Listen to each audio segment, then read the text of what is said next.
அனைவருக்கும் வணக்கம். Moral story 24. Vijayanagara சாம்ராஜ்யத்தை ஆண்டுட்டு வந்த அரசர் கிருஷ்ணதேவராயர். கிருஷ்ணதேவராயர் கிட்ட முதன்மை அமைச்சரா அப்பாஜின்னு ஒருத்தர் இருந்தார். இந்த கதையோட பேர் என்னன்னா 6 முட்டாள்கள். அதாவது கிருஷ்ணதேவராயர் அப்பாஜி கிட்ட நீ 6 முட்டாள்களை தேடி அவங்களோட பேரை எழுதிட்டு வரணும் அப்படின்னு சொல்லிடுவார். இவர் தான் முதல் முட்டாள். இவர் என்ன பண்ணுவார்னா, அப்பாஜி காட்டு பக்கமா போயிட்டு இருப்பாரு. அப்ப இவர் புட்கட்டுகளை தன்னோட தலையில சுமந்துக்கிட்டு கழுதையில உட்கார்ந்துக்கிட்டு போவார். அப்ப அப்பாஜி போய், நீங்க ஏன் அந்த புட்கட்டை கழுத மேல வைக்க கூடாது அப்படின்னு இவர் கேட்பார்.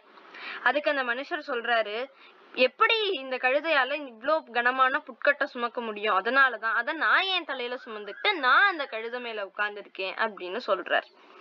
இவரோட பேரை எழுதிக்கிறார். அடுத்து 2வது முட்டாள். இவன் என்ன பண்றான், அந்த மரக்கிளையில நின்னுக்கிட்டே அந்த மரத்தை வெட்டிட்டு இருக்கான். அப்ப அப்பாஜி போய், நீங்க அந்த சைடு இருந்து வெட்டலாம்ல அப்படின்னு கேட்டதுக்கு, என்ன நான் அந்த பக்கம் உட்கார்ந்து நான் வெட்டினதுக்கு அப்புறமாட்டி இந்த கிளைய நீ எடுத்துட்டு போயிடலான்னு பாக்குறியா, அதனாலதான் நான் விவரமா இந்த சைடு உட்கார்ந்து வெட்டுறேன் அப்படின்னு சொல்றாரு. சரி, உங்க பேரை சொல்லுங்க அப்படின்னு இவரோட பேரையும் அப்பாஜி எழுதிட்டு போயிடுறாரு. அடுத்து 3வது முட்டாள். அது யாருன்னா இந்த பாட்டி தான். இந்த பாட்டி என்ன பண்றாங்க, ஒரு விறகுல தண்ணிய ஊத்திட்டு பத்த வைக்க பாத்துட்டே இருக்காங்க. பத்த வைக்கவே மாட்டேங்குது. இவர் போய் கேக்குறாரு, தண்ணிய ஊத்துனா எப்படி பாட்டி எரியும் விறகு அப்படின்ட்டு. மண்ணெண்ணையும் தண்ணியும் ஒரே மாதிரி தானே இருக்கு, என்கிட்ட வீட்டுல மண்ணெண்ணெய் தீந்து போச்சு, அதனாலதான் நான் தண்ணிய ஊத்திட்டு இருக்கேன் அப்படின்னு சொல்றாங்க. உடனே இந்த பாட்டி பேரையும் அவர் எழுதிக்கிட்டார். அடுத்து 4வது முட்டாள். இவன் என்ன பண்றான், குளத்துல இருந்து குளிச்சுட்டு வரான். குளத்துல குளிக்க போறதுக்கு முன்னாடி என்ன பண்றான்னா, அந்த துணியெல்லாம் வச்சுட்டு போறான். அவனோட பொருள் பணம் எல்லாம் வச்சுட்டு அத ஒரு மேகத்துக்கு கீழே அடையாளமா வச்சுட்டு போறான். இவன் குளிச்சுட்டு வந்து பார்த்தா அங்க மேகத்தையும் காணும், துணியையும் காணும். இவன் தேடிட்டே இருக்கான் அங்கனக்குள்ள எதையோ. அப்பாஜி பார்த்துட்டு கேக்குறாரு, என்ன தேடுறீங்க அப்படின்ட்டு. நான் ஒரு மேகத்தை அடையாளமா வச்சு என் துணியை வச்சுட்டு போனேன், இப்ப அந்த மேகத்தையும் காணும் துணியையும் காணும் அப்படின்னு சொல்றான். மேகத்தெல்லாமா அடையாளமா வைப்பாங்க அப்படின்னு அப்பாஜிக்கு ஒரு சிரிப்பு வந்துச்சு. அப்புறம் சரி, இந்த முட்டாள 4வதா எழுதிக்கலாம் அப்படின்னு சொல்லி 4வதுன்னு போட்டு இவரோட பேரை எழுதிட்டு போயிடுறாரு.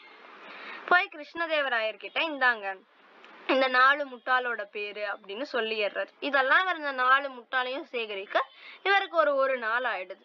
உடனே கிருஷ்ணதேவராயர் கேக்குறாரு, அப்ப நம்ம ஊர்ல 4 முட்டாள் தான் இருக்காங்க போல, 5 6 முட்டாள்லாம் நீங்க நான் மொத்தம் 6 கேட்டிருந்தேன், ஆனா நீங்க 5வது 6வது ஆள் பேரே எழுதலையே அப்படின்னு இவர் சொல்றாரு. உடனே அப்பாஜி சொல்றாரு, 5வது ஆளா என்ன எழுதிக்கோங்க, நான் ஒரு முட்டாள் தான். ஏன்னா நான் ஒரு முதன்மை மந்திரியா இருந்துகிட்டு ஒரு நாள் ஃபுல்லா அவ்வளோ நேரத்தை முட்டாள்களை தேடியே நான் தொலைச்சிட்டேன், பயனற்றதா போயிருச்சு என்னோட நாள், அதனால என் பேரை நீங்க 5வதா எழுதிக்கோங்க அப்படின்னு சொல்லிடுறாரு. உடனே கிருஷ்ணதேவராயர் அப்படியா அப்படின்னு சொல்லி 5வதுன்னு போட்டு அப்பாஜின்னு எழுதிடுறாரு. சரி, அப்ப அந்த 6வது முட்டாள் யாரு அப்படின்னு கேக்குறாரு. அதுக்கு அப்பாஜி சொல்றாரு, மன்னிக்கணும் அரசே, அந்த 6வது முட்டாள் வேற யாரும் இல்ல, நீங்க தான் அப்படின்னு. ஏன் என்னைய முட்டாளுங்கிறீங்க அப்படின்ட்டு இவர் கேக்குறாரு கிருஷ்ணதேவராயர்.